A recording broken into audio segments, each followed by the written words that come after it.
جمع کر لیجئے۔ پہلی کیفیت وہ یہ احساس کہ میرے رب نے کہیں مجھے چھوڑ تو نہیں دیا، یہ تشویش، یہ اضطراب کہ عشقست و ہزار بدگمانی۔ دوسرا احساس یہ کامیاب ہو سکوں گا، اتنا بڑا بھاری بوجھ اٹھا سکوں گا، کیا یہ مشن، اس کی ذمہ داری میں ادا کر سکوں گا؟ یہ دوسری تشویش ہے، اور اس میں ہمت کا کچھ جواب دے جانا، جیسے کہ نیورستینیا کا لفظ میں نے استعمال کیا۔ ان دونوں کیفیات کو جمع کیجئے تو اب صوفیاء کی ایک اصطلاح کے حوالے سے بات سمجھ میں آئے گی۔ قبض کی کیفیت،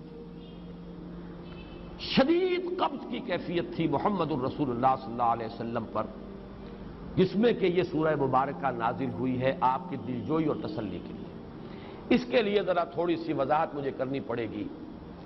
دیکھیے، انسانوں کی اکثریت تو ان پر مشتمل ہے جو بے حس ہوتے ہیں اور غبی ہوتے ہیں، جو ہو جائے ڈھیٹ انسان، کسی چیز کی کوئی خاص، بس اپنی فکر ہے، اپنے بطن اور فرج کے تقاضے ہیں، مال جمع کرنا ہے، اس سے آگے کوئی اور فکر نہیں، کوئی سوچ نہیں، کوئی احساسات نہیں۔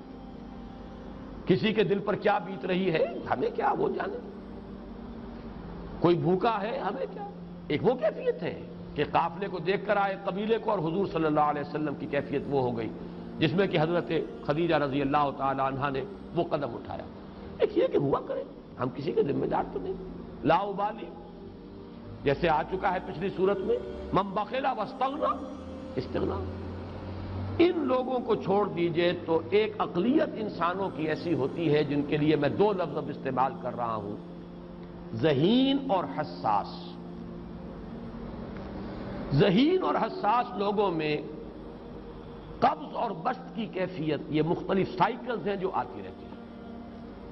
کبھی طبیعت میں پشمردگی ہے، دل بجھا ہوا سا ہے، کچھ نا امیدی سی ہے، خود اپنے اوپر اعتماد کی کمی محسوس ہو رہی ہے، مجھ میں صلاحیت نہیں ہے، میں کچھ نہیں کر سکتا، اب تک جو کچھ کیا بھی ہے، امنگ بھی ہے، امید بھی ہے، روشن پہلو نظر آ رہے ہیں۔ قبض کی کیفیت میں تاریک پہلو نظر آتے ہیں، مایوسی کے پہلو نظر آتے ہیں، پیسیمزم کی کیفیت۔ اور یہ جو بسط کی کیفیت ہے، اس میں روشن پہلو، دیکھو یہ بھی تو ہے نا، آخر یہ بھی تو ہوا ہے، اور بھی ہو سکتا ہے، آخر اب تک میں نے یہ کام بھی تو کر لیا، آگے بھی مشکل آسان ہو سکتی ہے۔ یہ دو کیفیات ہیں قبض اور بسط کی، جن کو کہ صوفیاء کرام نے یہ اصطلاحات، یہ عنوان دیے، قبض اور بسط۔ جتنی انسان کے اندر حساسیت کی کیفیت زیادہ ہوگی، ذہانت زیادہ ہوگی، اتنا ہی یہ جو ویوز ہیں اس کی ایمپلیٹیوڈ زیادہ ہوتی ہے۔ کم ذہین انسان ہے، کم حساس ہے، آئیں گے تو صحیح ہے، لیکن یہ کہ وہ ویو جو ہے اس کا ایمپلیٹیوڈ جو ہے اس کے اندر اوپر اور نیچے کی کیفیت زیادہ نہیں ہوگی۔ لیکن جتنا یہ معاملہ بڑھتا ہے، یہ جو ویو ہے اس کے ایمپلیٹیوڈ بڑھتا چلا جاتا ہے۔ لیکن نارمل انسان کا معاملہ یہ ہے کہ یہ حدود کے اندر رہے، اسی کی ایک کیفیت جو ہے ایب نارمل جب ہو جاتا ہے، یہی ہے جو جدید ہماری جو سائیکولوجیکل میڈیسن ہے اس میں اسے مینیکس ڈپریسو سائیکوسس کہا جاتا ہے۔ مایوسی ہوئی تو اتنی ہوئی کہ جیسے کمر ٹوٹ کر رہ گئی، اور اسی ڈپریشن میں ہوتی ہیں خودکشیاں، خودکشی کر جاتا ہے، ڈپریشن۔ کچھ روشن پہلو نظر ہی نہیں آ رہا، کوئی امید کا پہلو نظر ہی نہیں آ رہا، کوئی صورت نظر نہیں آتی، کوئی امید بر نہیں آتی، کس طرف جاؤں، کدھر دیکھوں، کسے آواز دوں، اے ہجوم نامرادی، دل بہت گھبرائے ہیں۔ اور جب آدمی محسوس کرتا I can't face these realities، he commits suicide۔ یہ اور جب کیفیت ہوتی ہے انشراح کی تو آدمی خوب بھاگ رہا ہے، دوڑ رہا ہے، امنگ ہے، محنت ہے، دوڑ رہا ہے، امیدیں ہیں، اب ہر چیز کا روشن پہلو نظر آ رہا ہے۔ عجیب ہے یہ۔ اصل میں مجھے کچھ تجربہ بھی ہوا ہے، ہمارے خاندان میں بھی یہ مرض موجود رہا۔ میرے والد مرحوم کافی طویل عرصے اس مینیک ڈپریسو سائیکوسس کے مریض رہے۔ کچھ ہوتا ہے یہ معاملہ، ویسے بھی شاید ہمارا خاندان جو ہے اس کیٹیگری میں آتا ہے جس میں ذہانت نسبتاً کچھ زیادہ ہے، حساسیت بھی نسبتاً کچھ زیادہ ہے۔ یہ دوسری بات ہے کہ کوئی شخص جو ہے یہ فلسفے کے طور پر اختیار کر لے کہ اپنے آپ کو ڈھیٹ بنا لینا ہے، یہ فلسفہ بھی بن سکتا ہے، لیکن یہ ہے کہ اگر آدمی چھوڑ دے اپنی طبیعت کو تو یہ دونوں کیفیات آتی ہیں۔ انہی کیفیات میں اگر یہ جو اپورڈ اینڈ ڈاؤنورڈ موومنٹ ہے یہ ایک حد سے نکل جائے تو یہ بیماری ہے مینیک سائیکوسس، مینیک ڈپریسو سائیکوسس۔ اس میں جب آدمی ہوتا ہے وہ اپر کیفیت میں تو اس کے اندر بڑی عظیمت ہے، روشنی ہے، امید ہے، لوگوں سے گفتگو کر رہا ہے، حق بول رہا ہے، خوب جو ہے محفل کے اندر، اب وہ محفل میں اسے دلچسپی محسوس ہو رہی ہے اور اسے ہر چیز کا روشن پہلو نظر آ رہا ہے، خود اپنے وجود کا بھی روشن پہلو، دوسروں کے وجود کا بھی، دوسروں کی بات میں سے بھی وہ اچھا پہلو تلاش کریں گے، وہ برا پہلو تلاش نہیں کریں گے۔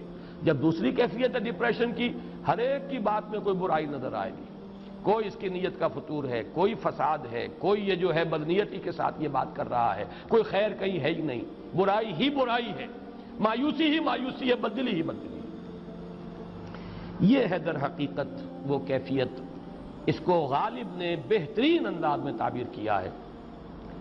ذہین اور حساس انسانوں میں ان کی جو ترقی ہے وہ انہی مراحل سے ہو کر گزرتی ہے، اور ہر ڈپریشن کے بعد، ڈپریشن میں اس سینس میں استعمال نہیں کر رہا، یعنی بیماری کی حد تک پہنچنے والی ڈپریشن نہیں، صرف قبض کی حد تک پہنچنے والا معاملہ۔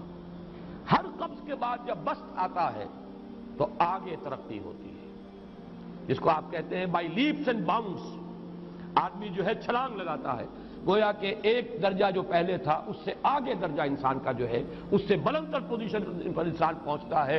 ہر قبض کے بعد جو نیا بست آتا ہے وہ ایک نئی کیفیت، نئی شان، نئی بلندی، نئی رفعت لے کر آتا ہے۔ اس کو غالب نے تعبیر کیا ہے بہت خوبصورت انداز ہے، رکتی ہے میری طبع تو ہوتی ہے رواں اور، یعنی شاعر بھی کبھی ایسا وقت آتا ہے شعر جو ہے اس پر نازل ہی نہیں ہو رہا، شعر نہیں کہہ پا رہا، طبیعت میں رکاوٹ سی ہے، بندش سی ہو گئی ہے، کوئی کلام موضوع ہو ہی نہیں رہا، لیکن پھر جب یہ کیفیت جو ہے بدلتی ہے اور جب پھر بست کی کیفیت آتی ہے، رکتی ہے میری طبع تو ہوتی ہے رواں اور، پھر اس کے اندر ایک جولانی نئی ایک کیفیت جو ہے انشراح کی، وہ ایک بالکل نئی کیفیت، نئی شان کے ساتھ۔ یہ ہے وہ معاملہ جو ان آیات مبارکہ کے پس منظر میں ہے۔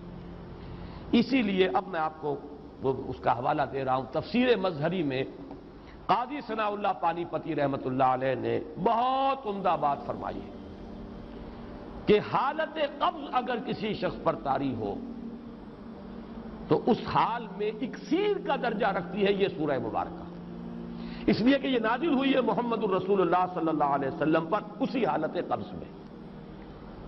وَالضُّحَىٰ وَاللَّيْلِ إِذَا سَجَىٰ مَا وَدَّعَكَ رَبُّكَ وَمَا قَلَىٰ وَلَلْآخِرَةُ خَيْرٌ لَكَ مِنَ الْأُولَىٰ وَلَسَوْفَ يُعْطِيكَ رَبُّكَ فَتَرْضَىٰ أَلَمْ يَجِدْكَ يَتِيمًا فَآوَىٰ وَوَجَدَكَ ضَالًّا فَهَدَىٰ وَوَجَدَكَ عَائِلًا